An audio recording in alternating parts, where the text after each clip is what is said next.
Greetings and salutations, everybody, and welcome to the CanUK podcast, the podcast done by fans, for fans, of everything nerdy, and surprisingly more professional than the VGX. That's a true story. I am, of course, your host, Lord X, and joining me, as you just heard, once again this week, it's Isreal Pacheco. Yep, not with my knack voice.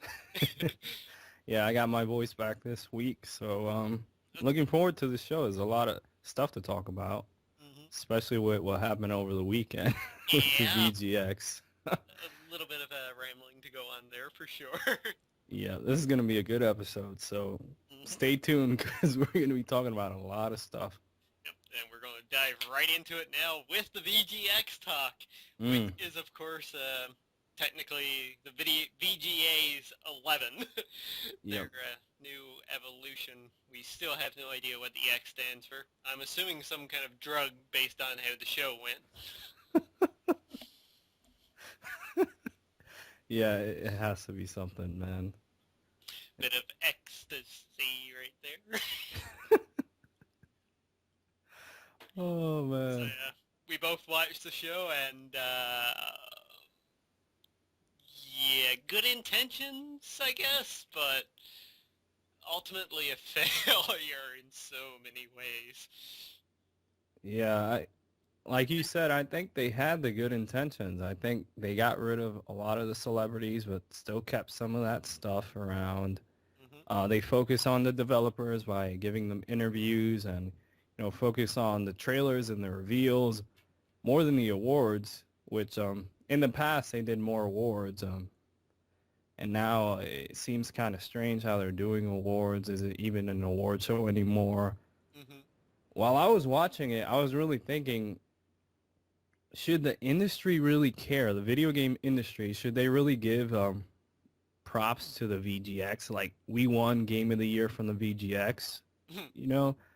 I know the award process is actually different from the show. They have a whole bunch of people from different publications, different websites, different outlets that vote on Game of the Year and stuff, that the fans can vote. I think one of the only ones that the fans could vote was Character of the Year, right? Yep, that was the only one apparently. So all the other ones are voted by people in the industry. So there seems to be like a disconnect between the actual awards and the show. And I just think I'm just ultimately disappointed. I don't want to, oh, it's terrible. Yeah, I know it wasn't that great. But I want to give more like a constructive criticism, even if there was some things that were, extremely awkward.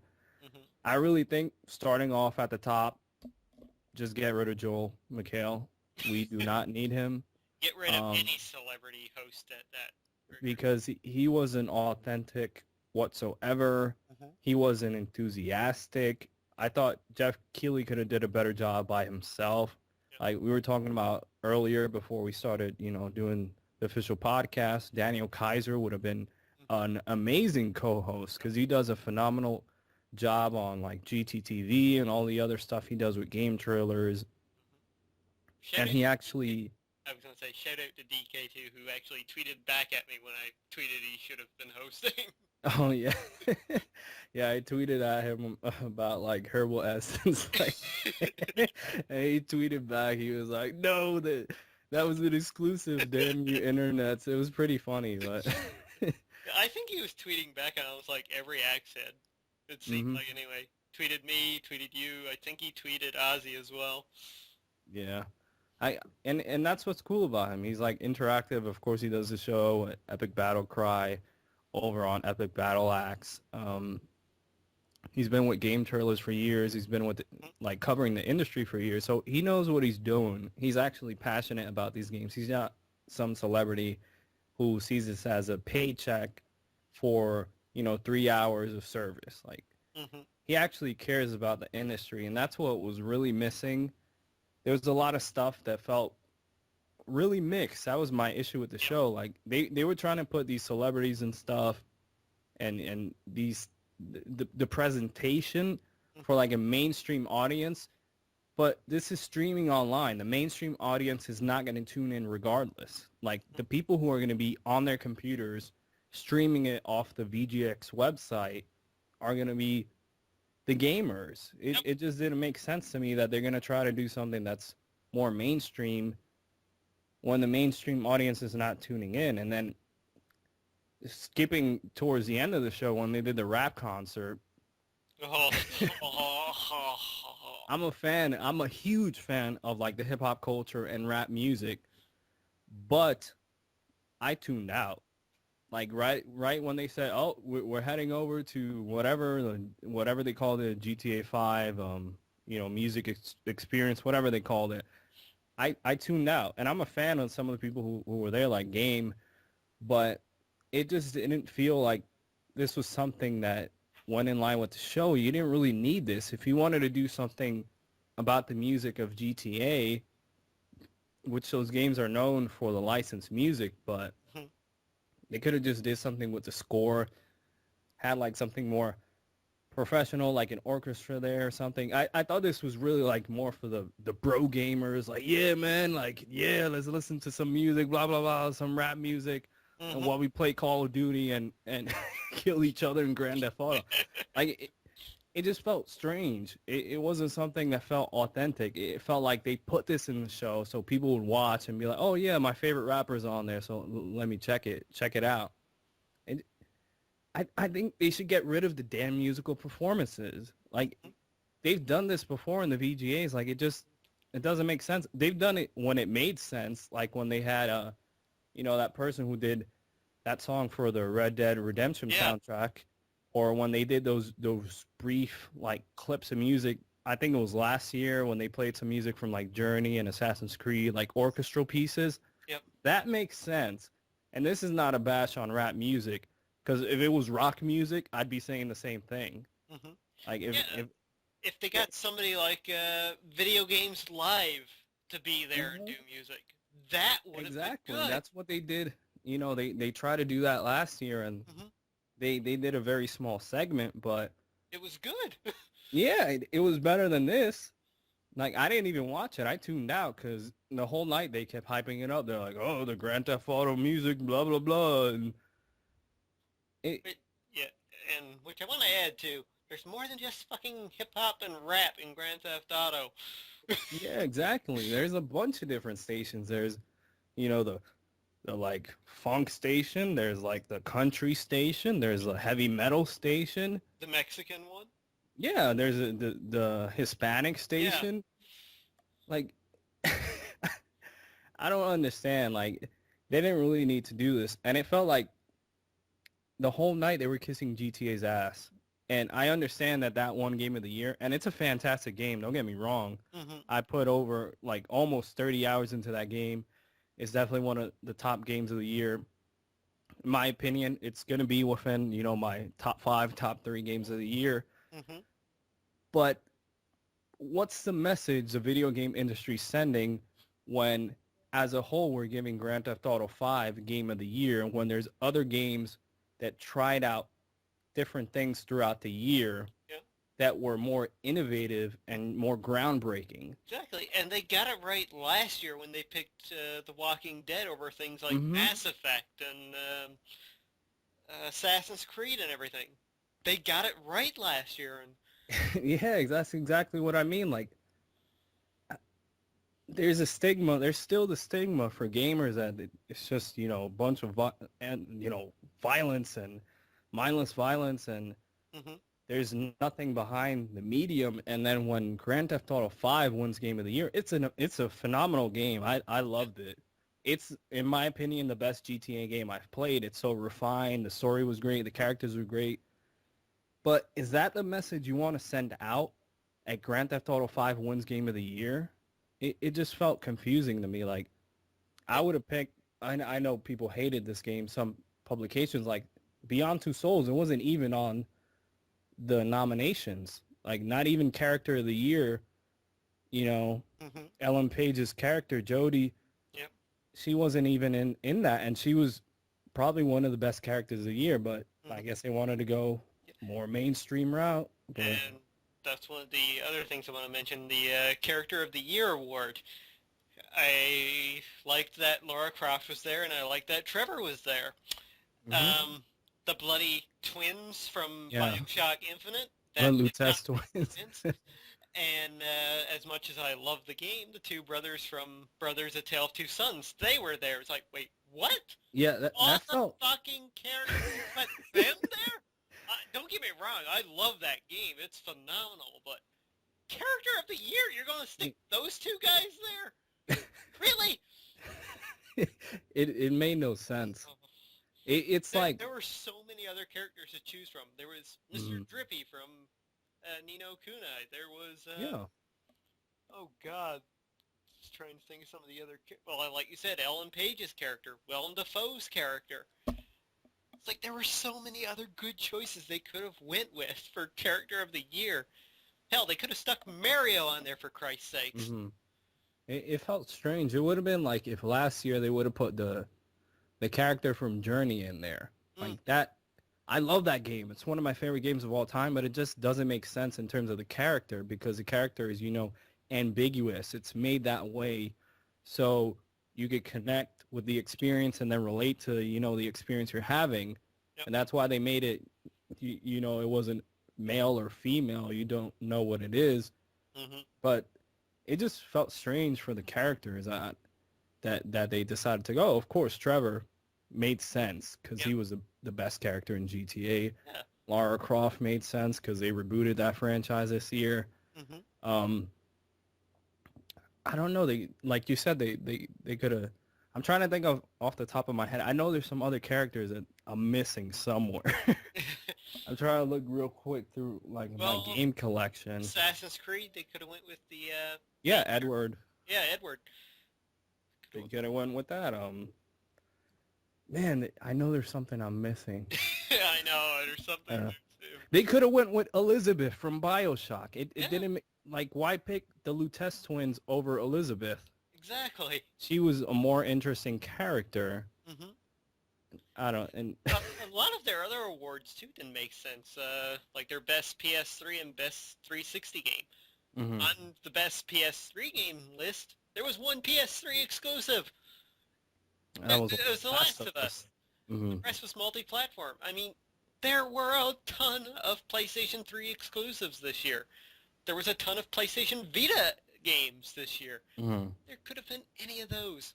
And, well, as for best 360 exclusive, I mean, it was just Gears of War. And maybe some downloadable titles. But, yeah. Oh, man. And it was weird how they handed out the awards. I guess because their rules are only one award per game. So they gave Action Adventure to Assassin's Creed 4. And then, they gave GTA 5 Game of the Year, even though that was in the Action Adventure category. Yep. So... yeah. And I love, too, how GTA 5 wins Game of the Year. But Naughty Dog, which well-deserved, won Studio of the Year. Like, yeah. How does... Logic, ladies and gentlemen. It does not make sense whatsoever. Because if GTA 1, wouldn't Rockstar be Studio of the Year? Because it isn't like Naughty Dog made like 3 games this year. Like, I could understand in a situation like that, like one game wins Game of the Year, right? But then there's another studio, and because they released like 3 fantastic games over the year, they won Studio of the Year. But the only thing they worked on this year was The Last of Us. And some Uncharted 3 DLC. Yeah, and the upcoming Uncharted game, of course. But there was so many inconsistencies when it came to that, when it came to the awards and then the categories, and it just felt strange to me. Yeah. Okay, let's try to move on to some of the positive things, which was basically just the reveals that came about. We got the obvious confirmation that Tomb Raider is coming to the PlayStation 4 and Xbox One. So, awesome. That's cool. Yeah, I'll probably be picking that up, honestly. I love Tomb Raider. Yeah, That game was so good. Like, the gameplay was, oh, man. Yeah, I'll probably buy it again for the I'll buy it again time. just to play it on the DualShock 4, Oh, honestly. yeah. True. Get those hair physics now on the PS4 and Xbox. And this is the definitive edition too, because PC doesn't count apparently. Yeah, apparently, yeah. Now, this one studio that had a lot of announcements, or the biggest announcements of the night, was Telltale. And we got confirmation that, yes, they are working on a Game of Thrones game. Woohoo! And out of left field, they announced something that nobody knew about. And that's their partnership with Gearbox to bring Tales from the Borderlands. Which, that was a surprise. They actually kept that under wraps. And God, that has me extremely excited because I love Borderlands. I love that world, the characters, the humor, and they're going to give all of that to Telltale to work with? Like, probably the best company right now doing story-based games. That thing is going to be incredible. Yeah. Even I, who I'm not, huge into Borderlands, I've played, a couple hours or two, and I thought it was good in terms of like the, the comedy aspects of it. I really like Claptrap and, the dialogue he says and the different characters in the universe. So this could also be like a Trojan horse for people who haven't necessarily gotten into the Borderlands series, because they could play this and like, oh, the characters are pretty cool. I enjoy them. Let me try out the actual, first-person shooter versions of Borderlands. But I think it's great. Telltale, they own the night pretty much with this announcement and then the next announcement. Yeah, Telltale cannot do no wrong. And, well, with Tales from the Borderlands, Game of Thrones, The Walking Dead Season 2, and The Wolf Among Us. Yeah, if Telltale doesn't win Studio of the Year next year, the VGXs can go fuck themselves because there is something definitely wrong. Now, as for our next little thing that was announced here, I ranted enough about this in my latest Let's Talk. Oh, yeah. Israel, why don't you tell the people? I got something to say. I'm tired about this. I got something. We're talking about Nintendo, right? Yep. Groundbreaking announcement at the VDX. What a missed opportunity, honestly. You had so many Nintendo fans excited. There was rumors circulating the internet. They were finally going to show Zelda, right? Okay, maybe that's too far-fetched because they're not, that far into development of the game or whatever. All right, next one up. Mario Kart's coming out. Maybe they'll show some new tracks, some new characters, maybe some characters from other Nintendo franchises join Mario Kart. That didn't happen. Next one up, Super Smash Brothers. That's coming out next year. They could have revealed several new characters. That would have worked great within, the parameters of the show. That didn't happen. Other games that are coming out next year, like Bayonetta 2 and X, weren't even spoken about. So what was a big reveal? Cranky Kong is the fourth playable character in Donkey Kong Country, Tropical Freeze. And like you said in your rant video, I'm also a huge fan of the Donkey Kong Country franchise. I love number 1. I love number 2. Number 2 is probably my favorite. I love the reboot that Retro Studios did on the Wii. It was a damn good game, even though it was really difficult. I'm looking forward to this game. I am going to buy this in February. But Nintendo, really?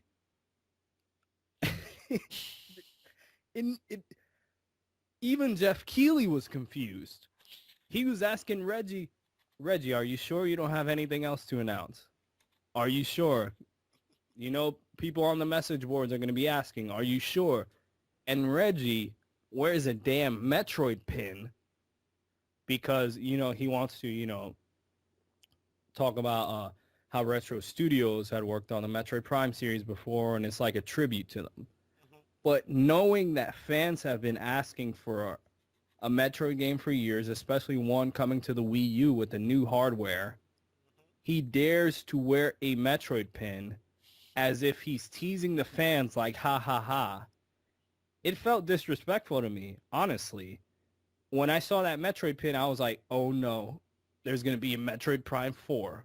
And I started to get really excited because I was like, this can't be it. Like, I thought they were going to show Cranky Kong, and then they were like, boom, here's the new Zelda, or here's the new Metroid. And that didn't happen. And like you said in your video, he's acting like the Wii U's in an incredible space right now, and they're not. Ew. NAC sold better than Super Mario 3D World. How does a new IP on a new system that's only been out, as of this recording, a couple weeks, sells better than a brand that's been in the industry for over 25 years, a brand that everybody knows like Mario, on a system that's been out over a year now, makes no sense. Mm-hmm. And it's Mario, and it's getting great reviews, and I'm going to talk about it later.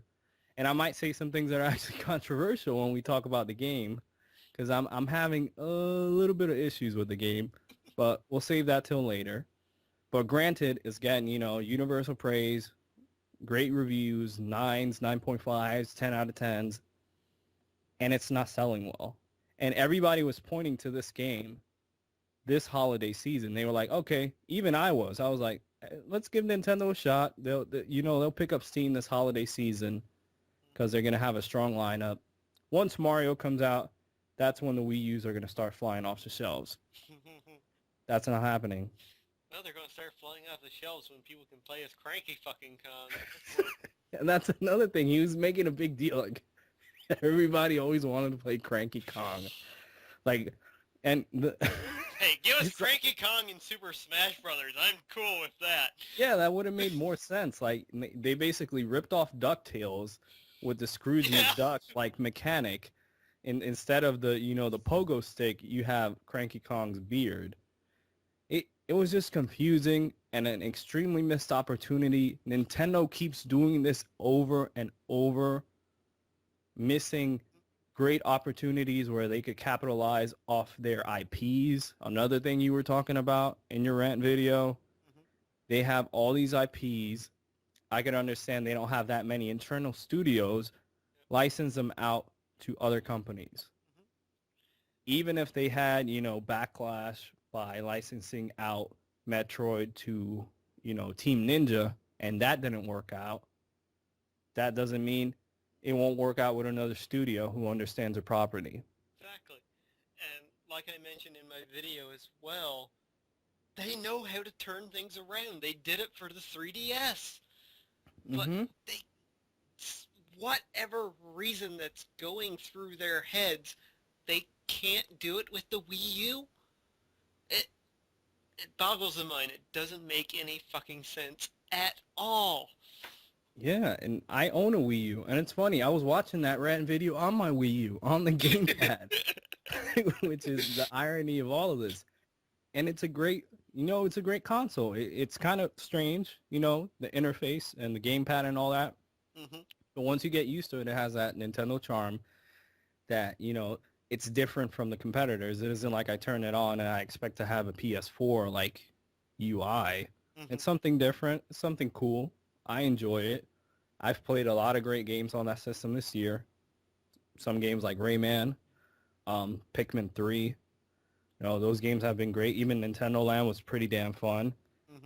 So they have content on those systems, but the messaging has been confusing. They're fixing that. I've seen a couple commercials now that basically pretty much say, like, the Wii U's an upgrade. Like, it took them this long to figure out that people were getting confused over the name. So now they have kids in the commercial. Oh, hot butter popcorn, whatever the damn kid says in the commercial. That's a good deal. Like, he says something really stupid. But it's just so confusing. They've never been at the VGAs in the show's history.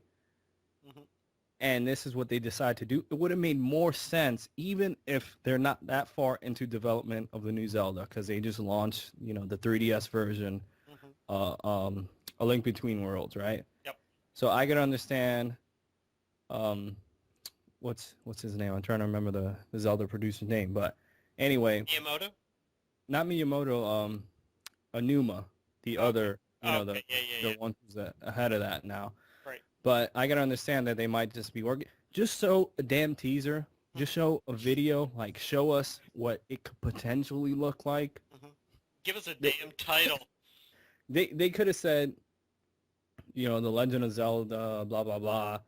30-second trailer. They show off, like, how Link is going to look in the new game in terms of, like, the visuals and how impressive those are or not impressive. I don't know. And say, like, coming fall 2014. Bam. That's all they needed. But instead, they decided to do something with Cranky Kong. Yep. Which I can understand that game's coming out in 2 months, but Cranky Kong is not something that's a world exclusive, never before seen. And Donkey Kong at a whole is not going to sell systems on the Wii. No, it's not. It's something you get when you already own the system. It isn't something that you're gonna buy. It's kind of like Pikmin. Like, you'll get. I bought a Wii U because of Pikmin, but that's because I'm stupid. But Pikmin was phenomenal, though. That's gonna be in my top games of the year because it was so damn good. But most people, they're gonna buy one game and then eventually they'll buy some other games for the system, right? Yep. And Donkey Kong's one of those games. It isn't something you're gonna drop the money for the system, buy the game, right? You might buy it right when you get it, but it's probably not the main game you're gonna get the system for. Yep. And they're acting like this is gonna be the hottest seller of all time, and they're in a different space now. They're not in the space that they were with the Wii. The Donkey Kong Country Return sold very well on the Wii, but that's because they had an install base of almost 100 million. Yep. So, and they're not in that situation anymore. How many units worldwide are they? 3 to 5 million, somewhere around there, and maybe somewhere around that range. And yeah, it's sad. And I know both of us, we don't want to see Nintendo fail. It's just strange that what they're doing. They should be like one of the top companies. I mean, when you hear people talking about the console wars these days, it's just Microsoft and Sony. Like, Nintendo's just way off in left field. I mean, that's not right. Nintendo should be right there in the thick of it with them. But they're not. They're not competitors at the moment. It's just so confusing. Like you said, they're doing so good with the 3DS that I think the 3DS might actually be hurting the Wii U because they're focusing so much of their internal studios working on 3DS games that who's working on Wii U games? Like, why aren't they out yet? Yeah. And the issue with the Nintendo consoles is that people buy them for the Nintendo games. So when there's no Nintendo games, you pretty much have nothing to play because, sure, you can buy those third-party games, but you're going to buy them on a system where they run better or they look better or they play better or it has a better online community. Yep. I don't know. That was one of the most disappointing moments of the VGX because that's probably one of the things I was really, really looking forward to. I really wanted to see what Nintendo was going to show, and they just showed off a fourth playable character for Donkey Kong. All right, well, our last little note here about the VGXs that we have is actually something really good, and that's the developer that gave us Joe Danger announced their new game, and it's called No Man's Sky, and god damn does it ever look beautiful and really, really ambitious for a four-person studio. Yeah, this game looks pretty damn good. It's funny because when I first saw it, I thought it looked a lot like Destiny. It reminded me like the whole look of the game, the look of the planet, even the logo looked, very reminiscent of Destiny. But putting that to the side, it's being done by a four-person team. And for this to look this great from a four-person team, and they're doing something completely different. I never played Joe Danger, but I know what the game is, and I've seen footage of the game. I've seen reviews of the game. But this is something completely different, which kudos to them because they're trying something that they don't have experience with. This is something brand new, and it looks really cool, and it definitely has my interest whenever it's released. I don't know if it'll be released next year or the following year, but it looks great. It's probably one of the highlights of the VGX. Mm-hmm. Which wasn't hard to do at all, as we've talked about. Yeah. At a whole, like we said, like they have good intentions. They have a lot of work to do. Hopefully, they listen to fan feedback from the likes of like Boogie2988 and Angry Joe, who both put up like great videos talking about the VGXs that people should watch. So yeah, hopefully they get better. God, I can't believe I actually felt pity for Jeff Keighley for once, but yeah. Yeah, easy. These are the bullet points, the things they need to fix. Yeah. First thing, get better hosts. That's one. Make the show shorter. Yep. Even if it was still 3 hours long, they could do it, but... Yeah, it just has to be better produced. Like, yeah, exactly. Third thing, get rid of the stupid jokes. We're not idiots. Like, you don't have to tell us a joke every 5 seconds to keep our attention. We're there for the games. We're not there for the jokes. Yep. Other thing, you might want to, pre-produce some content. If you're worried that the interviews are going to go too long, pre-produce those, and you still have the developers on the show. Yeah, and I think that's about it. Like, get rid of the stupid music performances, and that's about it. It's not too much. Like, they had good intentions. It just didn't end up working out. Nope. All right, and with that, we will move away from the VGXs. Thank God. And we will move into our news stories of the week. And you've got our first news, which is probably just as wonderful as the VGX. Yeah, this is incredibly strange right here. Gal Gadot, who's best known, I can't even say it with a straight face, who's best known for being an actress within the Fast and the Furious films, well, the last two, I believe, or the last 2 or 3, has been cast as Wonder Woman in the Batman vs. Superman film, which is incredibly strange because I don't think she's fit for the part of Wonder Woman, especially with her physique. She's, I don't want to be disrespectful to her, but she looks kind of, really skinny, like borderline anorexia. Like, it doesn't look appealing. And especially if you want to play a character like Wonder Woman, who's, tough. And an Amazonian princess. And exactly. Her frame looks very, like, fragile for that. It just doesn't work well. No. Yeah. At this point, it's like Warner Brothers, they have no idea what they were doing. I mean, they started off good with Man of Steel. Perfect movie, in my opinion. Great starting point to be the, like Iron Man was for the Avengers. Great starting point to set that, like, cinematic universe into motion. This feels like they're rushing too goddamn much. I mean, introducing Batman into it, kind of concerned at first, but, it works. Bring in Batman, have the Batman-Superman movie, and then lead up into Justice League. But now they're sticking in Wonder Woman, and there's rumors that we could see Flash in the movie as well, which leads to the point, like, how many other characters are going to keep showing up? And at which point, don't they just say, here, Justice League. Let's just fucking do Justice League.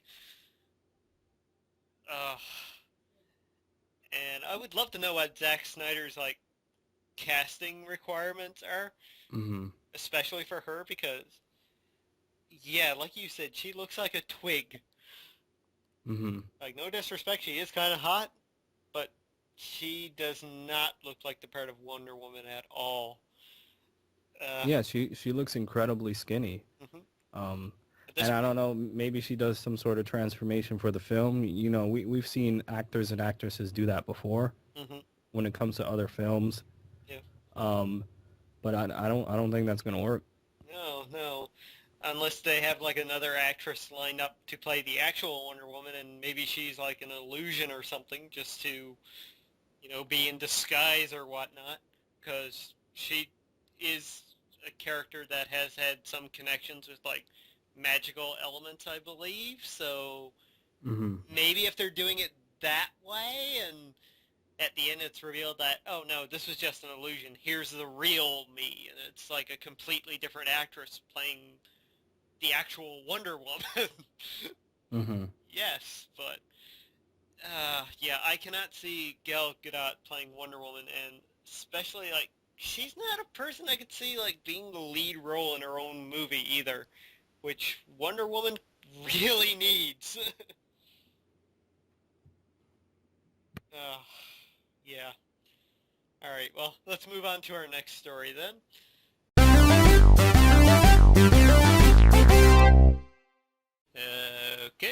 So our next news story here is that Ben Foster and Dominic Cooper are headed for the Warcraft movie. Interesting casting choices. Both guys are pretty good, though. Yeah. They've been, as the article says, in other superhero movies. Ben was in the third X-Men film, and Dominic was Tony Stark's father. Yeah, which I don't remember. In which movie was he Tony Stark's father? Captain America. In Captain America? Okay. Yeah, that's why I was thinking of the mainline Iron Man films. I was like, this doesn't make sense, but yeah. So it's interesting that this movie's actually, going forward. I thought somewhere along the line it's going to be canceled or something. There's still time. Yeah, as is the trend with all the other video game movies that have happened, like the Halo film and the BioShock film, and so it's good though. I'm looking forward to this, even if I'm not a fan of Warcraft. I'll definitely check out the film. Yeah, same here. Interested to see if it will actually be good. Yeah, that's another thing. It might be entertaining though. True. Yeah. Speaking of entertaining, you've got our next batch of news. So the next story we have here is a release date for Doki-Doki Universe, which is going to be coming out on PS3, PS4, and PS Vita on December 10th, which is the next day after we're recording this. Yes. I hadn't heard about this game, and it looks extremely strange in terms of the art style, but it's going to be retailing at $14.99 digital. So I might check it out sometime. I got to research this because I haven't heard much about this game before. From what I have seen and heard, it's really interesting. It's another one of those PlayStation games that's like different than anything you've really seen before. Is this going to be like a timed exclusive for PlayStation, or is it like, going to come to the PC eventually, or you know any about that? I'm not sure. I think it might just be a PlayStation exclusive, as far as I know. That's even stranger that I hadn't heard about this, because I usually keep up with, the exclusives for the PlayStation, so this kind of, flew under my radar, and they showed it off earlier this year, so I really hadn't heard about it, which is... it's being done by... Human Nature Studios? Yep. I hadn't heard about them before, but maybe it ends out, being pretty cool. Yep, it does look good, and I think it is cross-buy as well, which is awesome. Yeah, that always helps. Those games that are always, multiple consoles. And if this is going to be cross-buy between PS3, PS4, and Vita, well, $14 well spent. Yeah, that's an even better deal, yeah. All right, moving onward. Speaking of the PlayStation 4 and release dates, Zen Pinball 2 is coming to the PlayStation 4, and it will be coming on December 18th in Europe and December 17th in North America. I love me some Zen Pinball, so I'm quite excited about this one. I haven't tried these out before. I heard they're pretty damn good. Mm-hmm. I guess because I'm not necessarily like a big pinball guy, or like even like when it comes to like the games. Like I played a couple pinball games like back in the day, like on the PC. Mm-hmm. But yeah, I've never tried this out. But it's got me interested with like the IPs that they have associated with it, like the Star Wars stuff, which looks pretty cool. Yep, I'm not sure. I think the Star Wars pinball game might still be free on PlayStation Plus. I think I I think I did download that because I saw Star Wars and I was like, okay, let me try this out. Yeah, I think I did. Mm-hmm. It was on, was it Vita or PS3? I don't Both. remember. It was on both. Both? Oh, Yep. okay. Yeah, I think I did download it. I'll just check. I'll just have to check my download list to see if I did. I'm pretty sure I did though. So, moving on to the next story, there's going to be an announcement on December 12th for the next Tales of game. So, which is a couple days away. Which is cool to see because Namco Bandai has been bringing out a lot of these Tales games to the States, which is, you know, we had the re-release Tales of Grace's F, right? That was the Wii re-release on the PS3. Then we had Tales of Xillia. We're having Tales of Xillia 2 next year, right? Yep. So there's Tales up the ass coming. And don't forget Tales of Symphonia Chronicles. Yep, there's a lot of Tales games. So I guess this is doing rather well for Namco Bandai, which is good to see, because they don't have you know, too many IPs like they did back in the day. I know Tekken was very big for Namco Bandai, and so were like the Dragon Ball Z fighting games, but they aren't as mainstream as they once were, and as, you know, commercial. So focusing on, you know, these niche like Tales of games, which sell rather well. It's good to see. They're fantastic JRPGs. I mean, as a fan of the genre, they have everything that I love about them. Turn-based combat. Well, Tales games, the combat system is kind of like Star Ocean, that kind of battle system. They do have anime cutscenes, which are amazingly beautiful. Yeah, well, if anybody saw my top 50 PS3 games list, I believe I ranked Tales of Xillia in at number 19. God, it's so bad I can't even remember my own list right now. Yeah, that was a long list, man. A long list to remember. It was there, so yeah, fantastic games. So is this going to be like one for next gen consoles or current gen consoles or well, last gen? I don't even know. Like the terms are going around because I guess current gen now is PS4 and Xbox One. Last gen would be PS3, and then next gen would be like PlayStation 5. It's really confusing, but we're in that transition right now. It's going to be like a year or two until we get used to that. Yep. I would imagine it's going to be PS3 most likely because, you know... Yeah, that would make the most sense, and that's what a lot of other companies are doing because of the install base is already there. They don't have to worry about not selling units if they release on PS4 or Xbox One. However, we do know that the PS4 is not releasing in Japan until like early next month or in February. Yeah, I think it's February. Yeah. So who knows? This might be a game for the PS4. They wanted more Japanese games, so it's possible. Yeah, that'd be pretty cool. Personally, I would like to see a Vita game. Really. Yeah, that too. Because the Vita, you know, it works for the Vita because the Vita has a bunch of other RPGs on there. You know, Persona 4 Golden, Ragnarok Odyssey. What was the latest one that just came out? Ys, right? Memories of Celceta. Yep. So yeah, yeah, they have a lot of RPGs, so it works for the Vita as well as PS3. And I mean, Tales hasn't released. Tales hasn't released. Namco Bandai hasn't released any of the Tales games that are on Vita in Japan over here yet either, which is a little bit annoying. But yeah, it would be nice to see a Vita Tales game for sure. All right, moving on with our next batch of news, going back into the realm of movies and comic books. Bryan Singer, God bless his heart, announced this past week on Twitter, very cleverly, and it has since been confirmed and everything.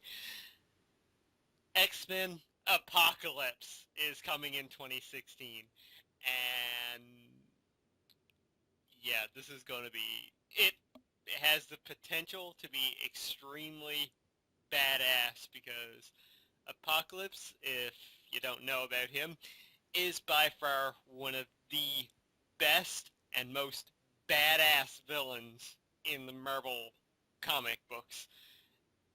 So the fact that they're finally, after, 7, 8 X-Men movies now, are bringing him into this is great.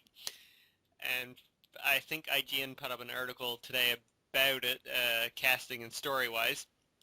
Bryan Singer is going to be directing the movie, which is fantastic. Let's see what else. It is coming... God damn, I had the article here. 2016. Yep. I think it's May something 2016. Let's see. May 27th, 2016. There you go. Thank you. And yeah, it's going to focus on the young cast, which means James McAfee and Michael Fassbender. So it's going to be a sequel to Days of Future Past then, right? Yep. It's going to be a direct sequel to Days of Future Past. So that's cool. I mean, there's speculation going around now. It's like, well, in Days of Future Past, do they fix the one thing that's going wrong for the future, but inadvertently cause apocalypse happening? Mm-hmm. So, yeah. So what do you think about this? So, since I don't follow the comics that closely, is the Apocalypse storyline like one of the more popular one? Yes. Like I'm trying to think of like the DC, like the counterpart, like a storyline from DC that was very popular. But yeah, because I've heard of the character and I know of the character. I'm not familiar with the storyline itself, but I've enjoyed, the X-Men films. Did Bryan Singer do the first two, was it? The first two, and then he didn't do 3, and then he didn't do First Class, right? No, that was Matthew Vaughn, the same guy who did Kick-Ass. Okay, yeah, because you could tell he didn't do 3. Yeah. Yeah, but it's good he's on board, because I enjoyed the first two. Mm-hmm. The first 2 X-Men movies. The third one it was weird. Mm-hmm. It was strange. And I enjoyed First Class, even if it took liberties with, the canon of the X-Men universe. But which was good. It was like a reboot. They were starting over. It was so nice. Which is good. Mm-hmm. Yeah, I'm checking out what you sent me right now, the Age of Apocalypse. Yeah, that's the storyline from the comics. And there's other speculation, too. I mean, we know an X-Force movie is coming as well, and people are speculating how that might tie in and everything else. And I do believe that ties in with our next story, too. The next story we have here is that Studio Fox is trying to create a Marvel-style cinematic universe for their X-Men films, and I believe also the Fantastic Four films, right? Because they own the rights to both of those, Marvel series. Yep. And it'll be interesting if they do pull this off, because Marvel, of course, they're all under the Marvel umbrella, but different, studios own different properties. Yep. But what Marvel did was very cool, how they set up the whole, the Iron Man films and Thor, and how they all link to Avengers, and they're still continuing that. So if they did that with the X-Men films, it'd be pretty damn cool if they're able to pull that off. And the X-Men franchise is the perfect ones to do it. I mean, they're kind of like in the same boat with DC. They have enough characters with the X-Men franchise that they can easily pull this off. It can work. Yeah, and they kind of try to do that, I guess, when they did, like the side movies for X-Men, a Wolverine. How they did the Origin movie, that wasn't that. Have you seen the latest one? That was worse than the VGAs, by the way. Have you seen the latest one? The one that's just the Wolverine? Yeah, was that good? That movie was actually really damn good. It surprised me. I gotta check it out. I know my dad bought it like last week when it came out, but I was hesitant to buy it because I wanted to see it first, especially after X-Men Origins Wolverine. It is good. It is good. Yeah. I've heard that the uncut edition's even better. Yeah, because I've always liked Wolverine as a character, and I think the first movie didn't do it justice, and it didn't do justice to all the side characters, especially Deadpool. Oh my god. But anyway, moving forward. That's a rant for another day. Yeah, let's keep it positive. So it'll be cool. I really want to see them do this, and not only them. Like we were talking about, earlier, the Superman Batman movie. Maybe they could try to do something in the DC universe also, which I know they're trying to do. Maybe lead up to a Justice League film. That'd be cool. I like to see all the studios try something out and follow the Marvel formula. Yeah, it would be great. I mean, yeah, Fox definitely has the most assets to do it. Thank God they don't have Daredevil anymore, though. But yeah, I mean, if they can keep Singer on to do it, and at least have him, if he stops directing the movies, at least have him oversee the projects. That would be nice. Like a producer role instead of just director. So yeah, that would be great. And I, as much as I'm like worried as hell note about any X-Men movie that Fox puts out, I can't help but be excited for like Apocalypse and X-Force. Like, those characters are so fucking cool, and if they can introduce them in the right way, and for the love of God, finally get the Deadpool movie off the ground, yeah, it would be great. Who owns the rights to that? Which studio, do you know? For Deadpool, is it Fox? It's Fox. Okay. I mean, they have the movie done. Ryan Reynolds is ready to do it, but Fox doesn't want to greenlit it yet because they need an R rating. They need an R rating. That's the only reason why it hasn't been greenlit yet. Yeah, I don't want to see a damn PG. I don't want what happened with the X-Men Origins Wolverine film. That was PG-13. It's a movie that needed, Yeah,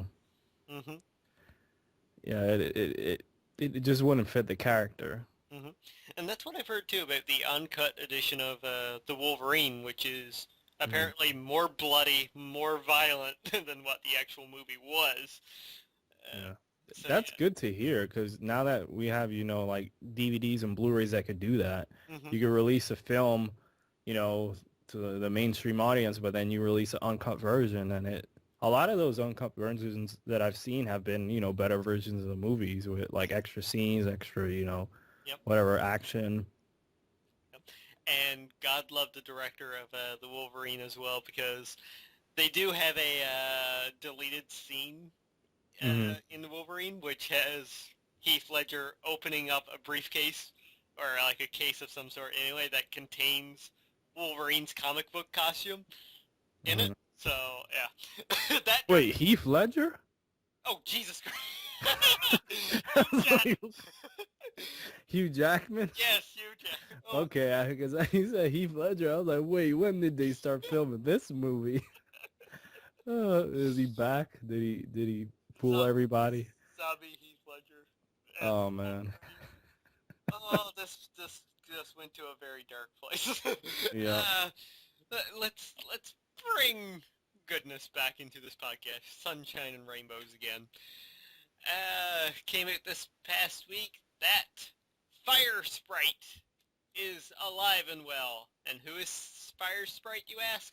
Well, it's Sony Studio Liverpool. Yes, they live again as Fire Sprite, which is damn cool, because this means something like a new Wipeout game might be on the way again.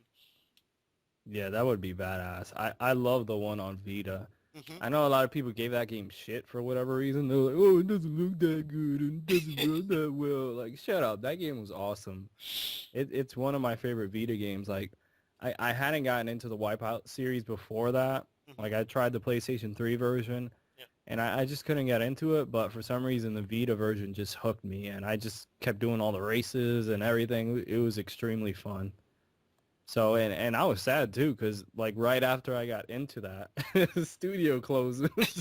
I was like, man, what happened? I was just getting into this franchise. Well, we all know what happened. Little deviants happen. Oh yeah, but pretty hey, much. Yeah. They're back again, and that's great. People have their jobs back, and this is awesome.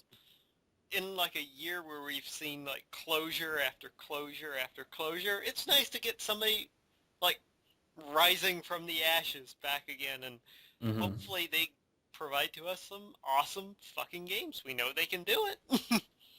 Yeah, they can, and it's cool. I think they're no longer owned by Sony. They're like a third party studio now, and Fire Sprite, I think I was reading in the article, if I'm not mistaken. I think they might be third party now because they were asking them the question about PlayStation platforms, and of course they would like to work with PlayStation again since they have the history with the company, but they're gonna try to bring things out on other platforms, so which is cool because it shrinks the possibility of studio closing again or whatever, I guess, because they're able to put their games on more platforms. Yep. So, moving from some good news to some some sad news. What happened in the year of Luigi? Luigi died in the year of Luigi. So, the actor who played Luigi in the Super Mario Bros. Super Show, which is a combination of live action and cartoon animation, Danny Wells, he just passed away at the age of 72, which is great age to pass away. He lived a long life. Yep. It's sad, of course, because not necessarily me, because I didn't grow up with this show, but I know a lot of people who have fond memories of this show, who grew up during the original Nintendo era. It was like, I know Captain Lou Albano, who also I know from pro wrestling. He died several years ago, and he played Mario. So it's something that we will remember from the history of Nintendo, especially. I think it might have been one of their first, like movements into the how you call it, like animation field. I know they did that. They did like the Legend of Zelda, like the terrible excuse me, princess. So yeah, we'll always remember these people because of the history that they have in the industry. Yep, we'll be forever hooked on the brothers. All right, moving on to our final story of this week. We finally have a release date for Destiny! It's September 9th, 2014. Yeah. I had the same reaction, and I was like, this is actually one of my most anticipated games of 2014. Yep. I really thought it was going to come out sometime in 2013, but the new console launch or whatever, but, they were like, oh, it's coming out in 2014. Okay, whatever. But I was expecting this somewhere in, like, spring, honestly. In merch with every fucking thing else. I was expecting, I don't... It's disappointing. I could understand they're pushing it back and they want to release it in September. As of right now, we don't know any other releases that are going to be coming out in that time frame. Probably like, because usually everything comes out October, November. Yep. So maybe they just want to come out in September so they can own that month and own that space, similar to Grand Theft Auto, which came out this past September. I don't expect this to sell nowhere near the amount of GTA. Well, at least right off the bat. Yeah, at least right off the bat. I think over time, if this becomes a franchise, which clearly they have plans for this series. They've been saying they got plans for the next 10 years in terms of, keeping up and refreshing the experience and bringing out new content. I'm really excited about this, but at the same time, like really scared because this game could go bad. Yep. Because since there's so much focus on, the social aspects and the whole open world, I haven't played an open world like first person shooter that's online centric. This is like new territory for me, and I don't know of any other like first person shooters like that. I think the Dust games do that, like Dust 514 and those things. I know they're I do not know. I not they might do something like that, but they might just be regular first person shooters. But it's like moving into this new generation where we're getting these types of shooters now. They're no longer just story centric or multiplayer. And now it's like massively multiplayer online experience that is constantly evolving, which is exciting but frightening at the same time. Indeed. And that's because I'm not like a huge multiplayer gamer, so for this to like suck me in, it would take a lot, and that's what she said. Yeah.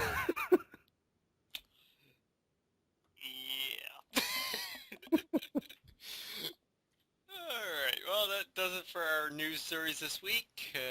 Mostly movie news compared to last week, which is kind of nice. Good change. So let's move on to our been playing, been watching, and been reading section. And Israel, do you want to kick us off this week? Yeah, sure. So keeping with the whole Marvel movie vibe, I've been playing Lego Marvel these past couple of days. I just picked it up. I'm playing it in co-op with my little brother on the PS4. And I have to say, this game is so damn charming. All the stupid, like, little jokes and little nods and to different characters. Stan Lee's everywhere in the game, which is hilarious. From, you collect the Lego pieces, and when you fill up that meter, he says Excelsior, and like in the different cutscenes, he just shows up randomly. Sometimes you're playing the game, he just he just shows up out of nowhere. It's pretty funny. I really like switching between the different Marvel characters. A lot of the game is based within like the movie universes for the Marvel films, which I think is cool because that's what's popular right now, and that's probably what kids growing up know the most in comparison to maybe delving into like the actual comics. But it's pretty fun, and I think anybody would be able to enjoy this game. It's probably the best Lego game that I've played. It looks great for such a simple design. It looks very nice, very pretty on the PS4. Yeah, it's a beautifully looking game. Yeah, I love switching between the different characters, and like, it's a great game for co-op because if one character does something and like you have to hit a lever or a switch, then I'll have my brother go hit the switch, and then I'll switch to the other character. So it's cool. It's got that dynamic to it that I really enjoy. It's a great game for co-op. Cool. Yeah, I've been playing that as well. Just a little bit. Haven't really managed to get back into it as much as I've wanted to. I'm trying to remember the last mission I did. I know I did the one that you were streaming where you're Iron Man and you fight the Hulkbuster. Oh yeah, Iron Man, Captain America. The Mandarin is inside of it. I think that might have been the last mission I did. I'm not sure. Maybe the one after that where you're like Wolverine, and you have to go. Was it the prison that you have to go in? And, yeah, that might have been the last one. One of those two missions. I don't remember which was the last one, but I'm having a lot of fun. It's making me laugh a lot, like all the cheesy, stupid one-liners. Like there was one where like Wolverine, he's like, "You want a kebab, bub?" Like it's something so stupid, but it made me laugh. And like whenever Stan Lee shows up, it just makes me laugh. So it's something that everybody could play and everybody could enjoy. Yep, definitely agree with you on that. I've been playing that. One of the other games that I've been playing has been more of The Legend of Zelda: Link Between Worlds. I want to hear about this because everybody's raving about this game. And for damn good reason, because it is probably one of the best games I've played all year. It looks beautiful. The music is incredibly good. I mean, they have like some of the old Zelda tunes mixed in there, and some really, really great new set pieces as well. Orchestra music, so it is absolutely beautiful as you would expect from a Zelda game. Combat is simple, but really good. It's all what combat needs to be. Unlike some of the more recent Zelda games, it's not focusing on the combat. It's focusing purely on the story, the pure level of exploration in the game. I mean, you can do it basically in any order you want. So yeah, I am having a great time with that game, and probably hear more about that in the future. Wink, wink, nudge, nudge. So, yeah, been playing that. But I was going to ask one question, because you were saying about the exploration. Do you ever feel lost in the game? And is that kind of a turnoff, or is the exploration, something that brings you into the game more? I find that it brings me into the game more. It kind of gives me that Skyrim kind of feeling where the game kind of, like, tells you what you have to do once, and after that it's like, nope, not holding your hand anymore.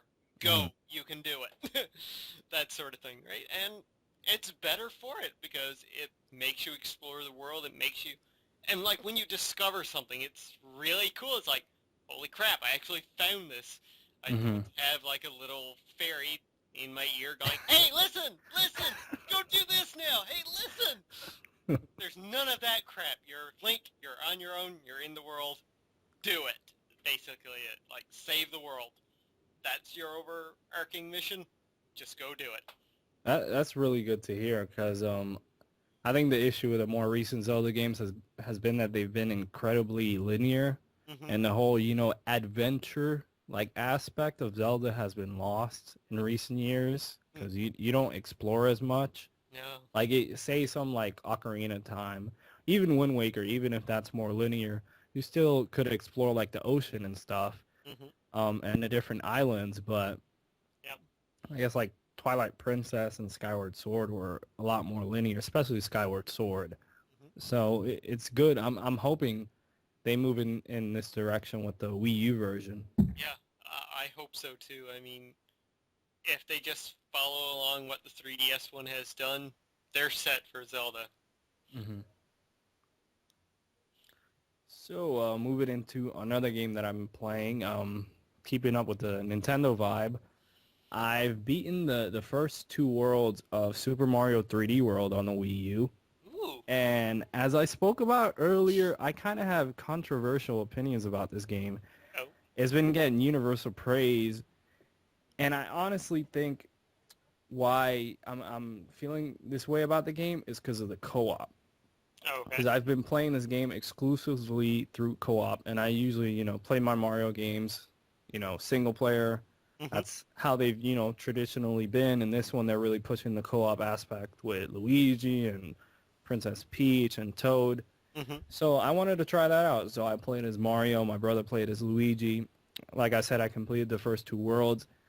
There was something off about the game. Not that it's bad. It's a good game. It looks great visually. The music is great. Level design is pretty cool. But I think the co-op is throwing me off, because the camera, and this is great that I was just talking about Lego Marvel, because Lego Marvel, when one character goes to one area of the screen and the other one goes to another area, it splits up the screen. In this game, a little box appears basically like warning you that a character is about to go off the screen. And it doesn't split the screen. So it makes it incredibly annoying if my brother's running in one direction and I'm running in the opposite direction, and one of us is going to end up dying and falling off, and then or going into that bubble similar to the new Super Mario games where, if you play multiplayer and you die, you get into that bubble. And I don't think the game works well in co-op, and everybody's saying the game is amazing in co-op, and I'm gonna, since it's a Mario game and I love the Mario games, and it's just weird that I'm saying this, I just don't think it works well in co-op, and especially with the different camera angles. Because if you played the 3D Land on the 3DS, it worked great on there because you had the 3D slider. You don't have that option here, so if you're trying to calculate your jumps, you might miss it because you don't have the 3D effect letting you know you're this far away from a platform.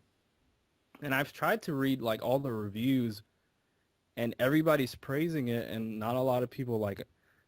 I think the lowest score that I saw was like a 8.5 or something like that.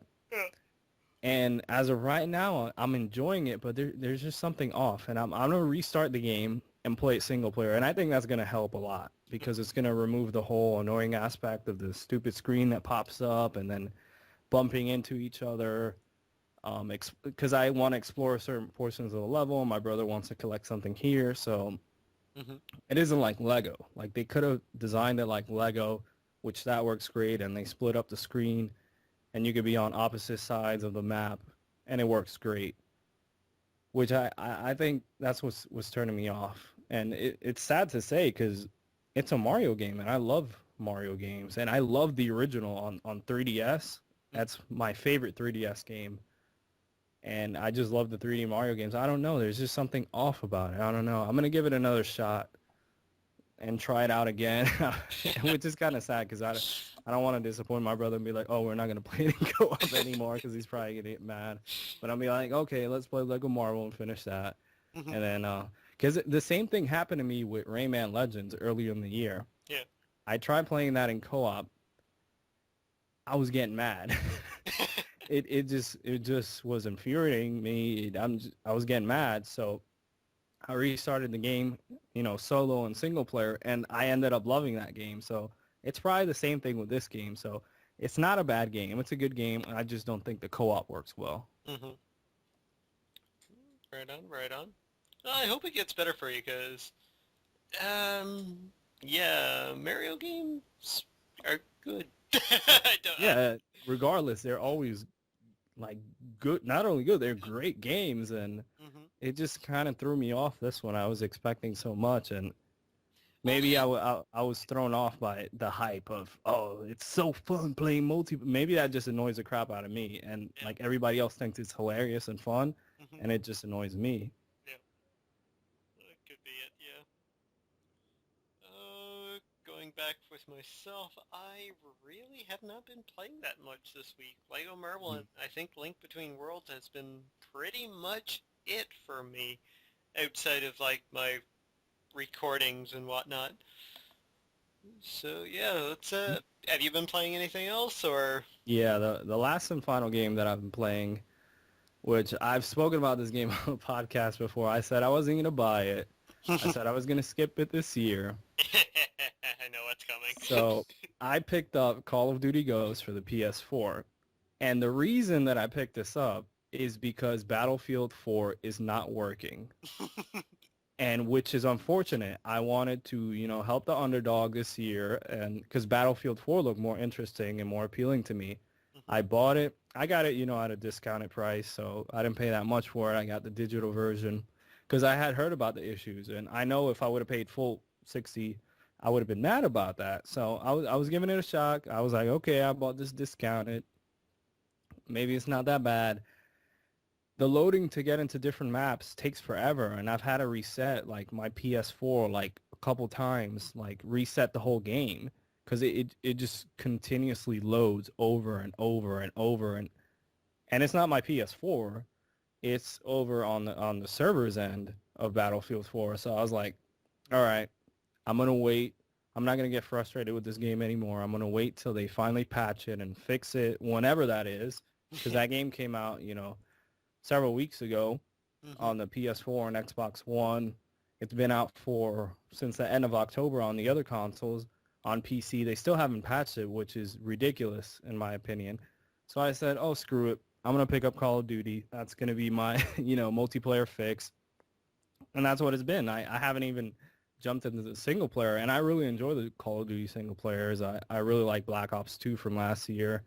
This one, I know I'll play eventually, but this one I really just bought because there was like a void missing for like a multiplayer game, and the multiplayer is pretty good. It's definitely not as good as Black Ops 2 in my opinion, especially when it comes to like the spawn points. Mm-hmm.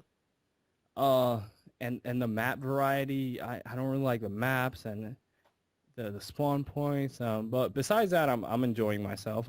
It's pretty fun. The DualShock 4 works great with it because usually, not usually, but always I would buy the Call of Duty games on 360 because of the controller. All the Call of Duty games I bought them on 360. This one I bought on PS4, and the controller works great. The new triggers, Mm-hmm. the new analog sticks, it feels a lot more precise. So yeah, it's good from what I've played of multiplayer. It is kind of disappointing. They could have did things better in multiplayer. I haven't tried out the single player yet, which I sure I will. I will try that out sometime within the next couple weeks. But yeah, that wraps it up for what I've been playing. Not a lot of stuff, but I do have one question and one question only about Call of Duty Ghosts. mm-hmm. How good are those fish physics? I haven't seen them because I think those are only like in the single player. From all the maps that I've played, I know there's some that have water, but you're not really swimming in them. So I think that's like something in the single. And that's another thing I didn't mention in terms of like the visuals, and not impressive whatsoever. So it sounds like I'm crapping on this game. I've enjoyed what I've played of multiplayer, but when it comes to the visuals, not impressive. It looks like a 360 game, honestly. Like I think Black Ops 2 from last year looked better on 360 than this game does on PS4, honestly. Like, and it's funny because I said I wasn't going to buy it, but I bought it because of the situation with Battlefield 4, which hopefully they fix. So, but it's not a bad game. I'm not going to rag on it too much. It's just, I think they really could have put more development time into this and made it look better, especially on the next-gen systems. But we've seen this with developers this year. If there's like a cross-gen game, the, visual difference between them isn't that great in some of them. Like Assassin's Creed looks nicer on PS4, and all these games, I'm sure it'll look nicer than it does on Xbox, but because it's in, 1080p, 60 frames a second. But it is disappointing. Right on. Okay then, well, let's move into our been watching section, where I guess I'll kick things off here. And one of the shows I've been watching this past week has been Arrow, which in their last episode, they finally introduced Barry Allen, who, if you don't know who that is, eventually becomes the Flash. So it was a really nice setup, a clever way to almost introduce superpowers into the episode. I mean, Barry Allen hasn't turned into the Flash yet. He's still just a normal guy, but the villain used in the episode actually did have super strength, basically, and it was interesting. It was really well done. The flashback scenes, again, were incredible. Yeah, that series just keeps getting better and better, and is by far proving that, sadly, even if DC and Warner Brothers don't know what they're doing in terms of the movies, they know what they're doing in terms of the TV shows that they're putting out. Yeah, that's great to hear, because especially in this day and age when television is becoming so big, with like, shows like Breaking Bad, The Walking Dead, a lot of times these series end up being better than, like you said, the Hollywood films. And it's great to see that transition from, comic books to films to TV shows, that is. I haven't seen the show, but like I've said before, I'm sure I'll check it out once the season has wrapped up and everything's like in one place. Probably like when they release it on DVD and Blu-ray, or they put it up for streaming on, Amazon or Netflix. I'll definitely check it out, though, because I've heard good things, and you've been talking, pretty highly about this show. Yeah, I absolutely love it. It started off kind of slow in the first season. I mean, well, the first few episodes were good. They had a bit of a dip, but season 2 so far has been like constant uphill amazing. It's just been that good. Yeah, it sounds great, because especially with all these other series that are going to be coming soon to the TV screen, If they could pull this off with something like Arrow right now, he's not that big of a character, when you compare him to like Superman, but it's still great that they could pick different characters from the DC universe or, as we were talking about earlier, the Marvel universe and create TV shows around them. Yep. It gives them more exposure, gives them new life. Maybe these characters weren't that popular in the comics, but they eventually become very popular either in the films or the television series.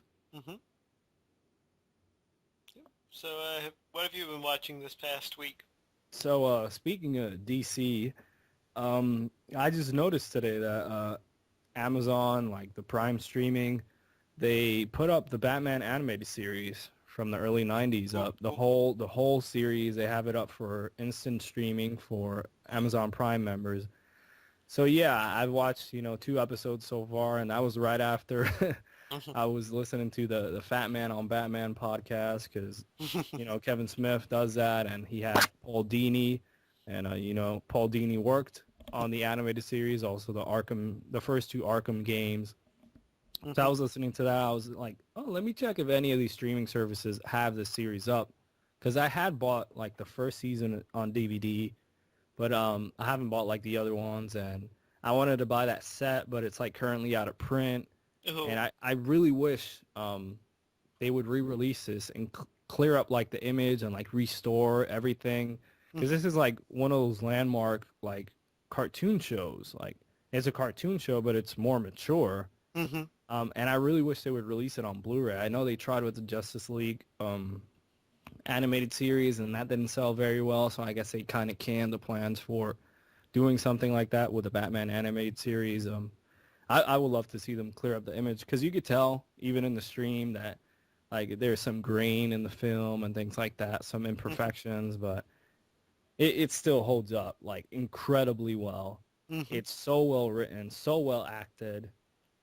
Kevin Conroy, Mark Hamill, freaking amazing. Like the second episode is titled Christmas with the Joker, and it's so damn funny. That one, I love that episode. It's so damn funny. Like just all the stupid like gags the Joker does, and it's pretty dark when you look at it for like a cartoon show, like killing characters and different things like that. But man, this series is so good. Like I feel bad for people who didn't grow up with this series, because I did. I grew up, with this series, and also like the films that they released, like Mask of Phantasm, things like that.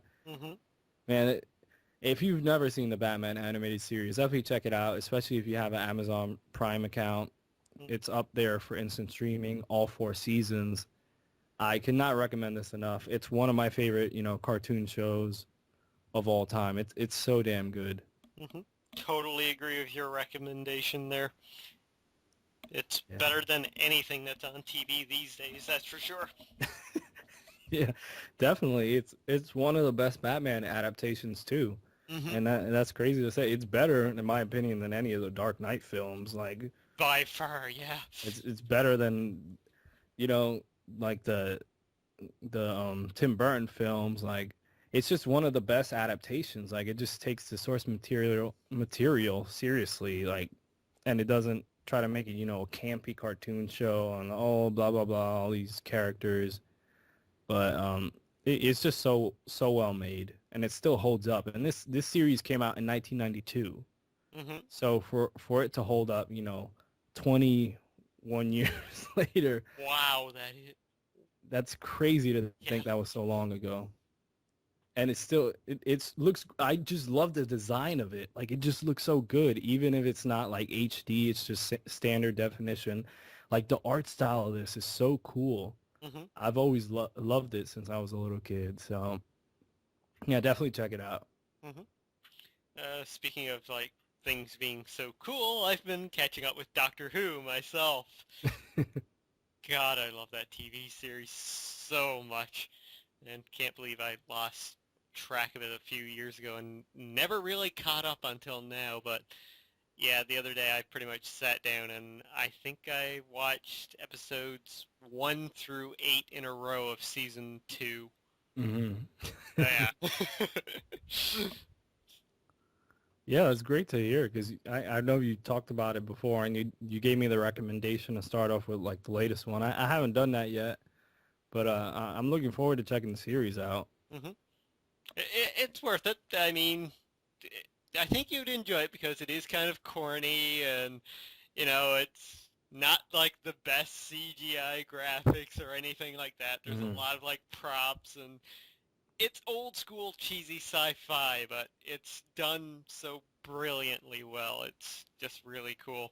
And the overall story of the series too is actually really nice. Kind of dark in some ways and yeah, it's really cool. And especially like a lot of the set pieces that they do like back in like I'm trying to think some of the earlier times like there was an episode with Queen Victoria, for Mm. example.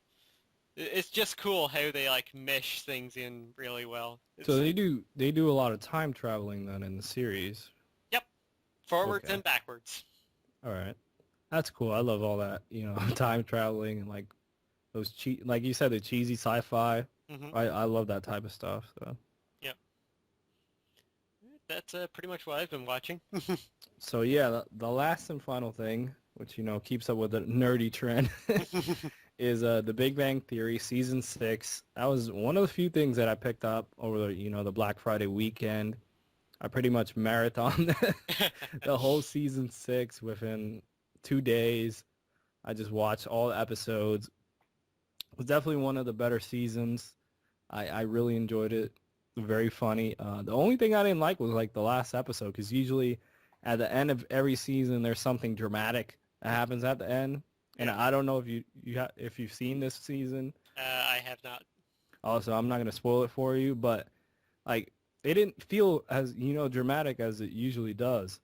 Hmm. But it was a good reveal though because it's something with one of the characters that changes. But it was really damn funny. I was cracking up. I just love this series. I don't keep up with it when it's shown on TV. Like I believe it's Thursday nights on I think CBS. Yep. Because I just like to sit down and just watch them all at once. Like I don't like the commercial breaks and having it just kind of throws off the comedy for me. Mhm. Because like you're like in a good vibe watching the show. It's pretty funny. Something's happening in the scene and then they cut to commercial and then you come back and I don't know. I just prefer watching it, when it comes out on the season sets, which I have all of them so far. Nice. I love that series. It's pretty funny. And it's because the characters are believable too. Like they're so nerdy. Even if the guys in real life aren't like that, Mhm. like you think they're like actually that nerdy, which is pretty funny. Mhm. All right, and well, I haven't been reading anything this past week.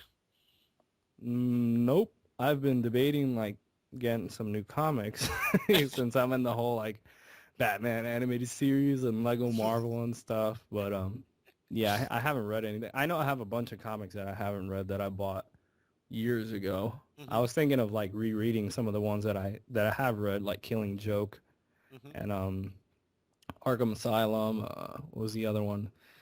It was written by Grant Morrison. I can't remember. Batman something. I can't remember now. But yeah, I just been in the whole comic book vibe Mhm. right now. But I haven't read anything. But I'm sure I will within the next week or so. Cool. Cool. All right, so that moves us on to our shameless self-promotion section. And do you want to go first this week? Yeah, because I have absolutely nothing. I've been meaning to do some more videos on my Project PlayStation YouTube channel, but every time I have a day off, I'm like, should I do a video or should I play some games? Or should I watch like Big Bang Theory? And I end up doing, the things that aren't videos. So I do plan, especially with the new year coming up soon, um, you know, putting out more videos more frequently. But just right now, I guess I haven't been in the mood to do it. Like I do want to do them, but at the same time, I'm like I could be playing the PS4 instead or streaming some games or something. So, and especially now with all these issues that are showing up online that YouTube is putting these types of restrictions. You can't use this footage and you can't use that, and God, yeah. it's just getting, you know, it's really unfortunate that YouTube has, gone this far, especially not only YouTube, but the developers that are putting restrictions on what you can show, what you can't do, and Hmm. it's becoming a pain in the ass, but That's one of the reasons why I don't usually monetize my videos. I haven't monetized a single mhm. one of my videos, actually.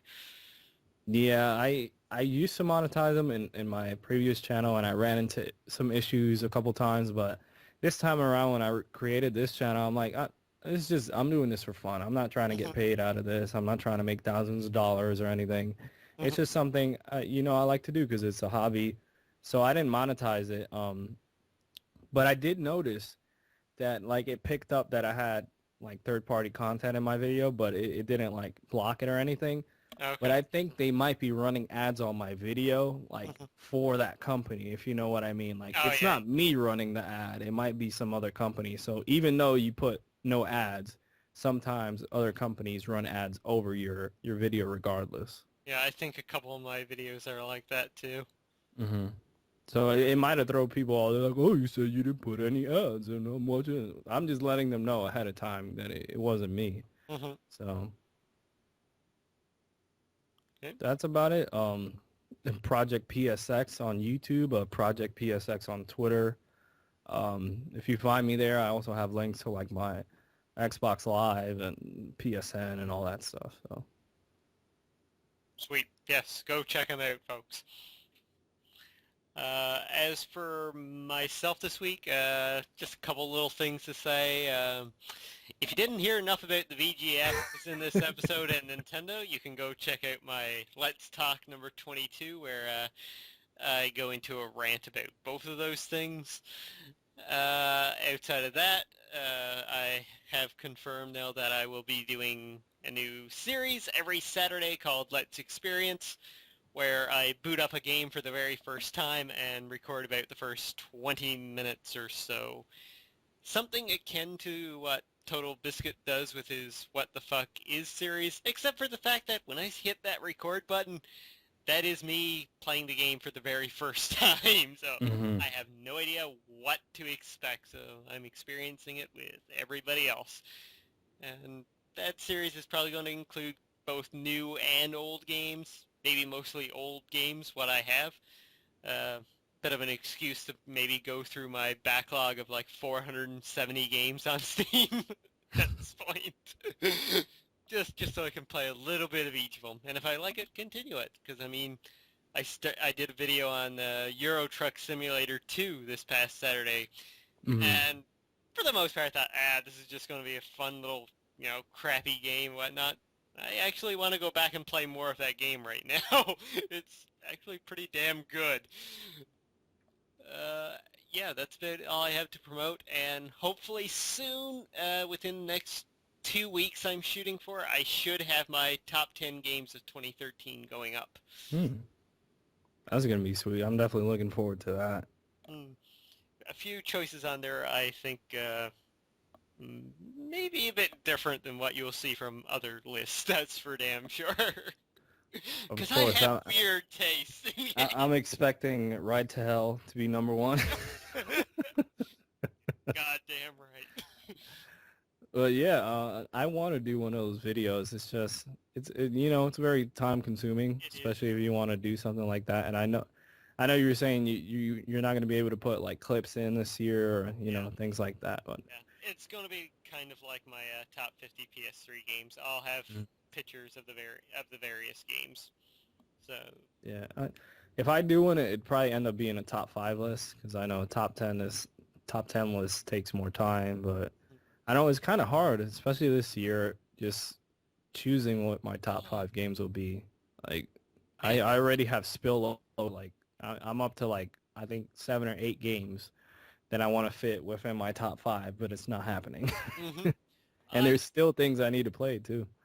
I know what you mean because I have got I think at least 6 or 7 honorable mentions that I'm going to be doing in that video because there was just so much this year that I wanted to include, but I just couldn't. Mm.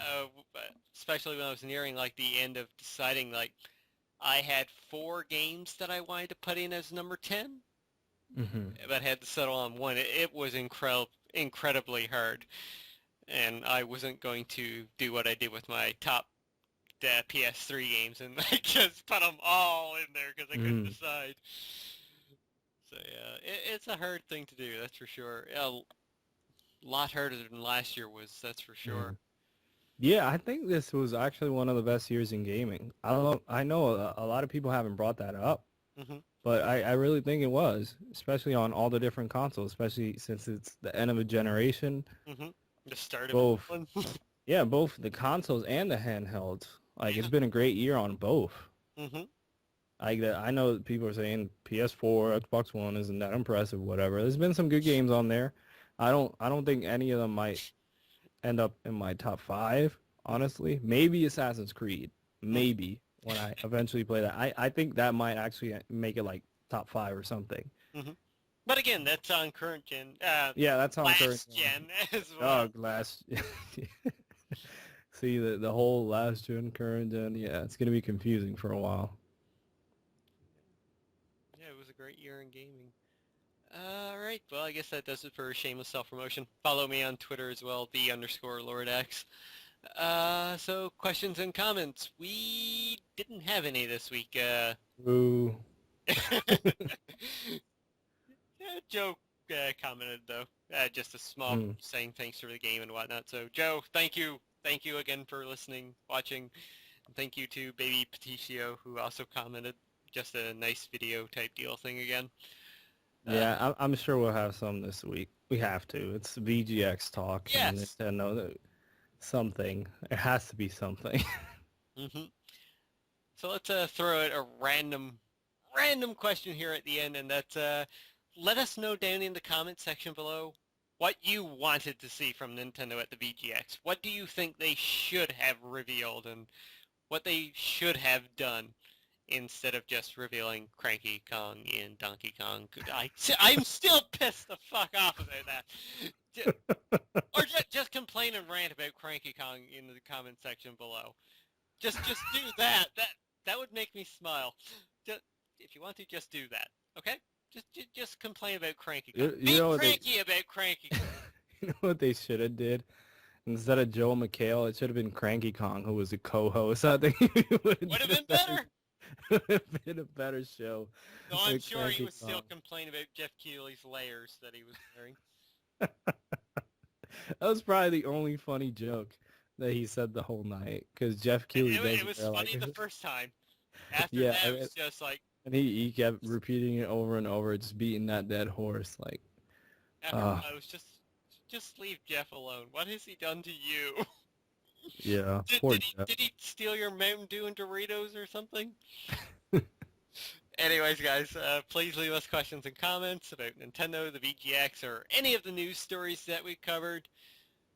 Anything at all. And of course, if you comment, you can have a chance to win a free game. I still have a massive ton of games that I can give out to people. So please comment and give us questions about anything.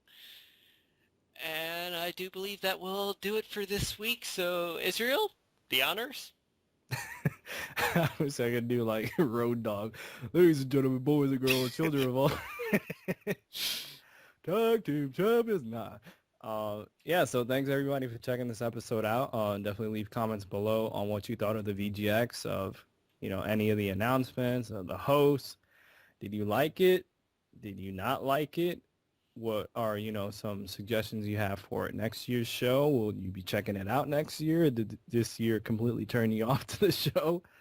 Yeah, and maybe what you've been playing, or that'd be cool if they start leaving comments telling us, oh, hey, I played that game and I liked it or whatever. Yeah. Do that. All right, so we'll catch you guys next week. Peace. Later. Goddamn Cranky Kong. What the fuck were they thinking? Really?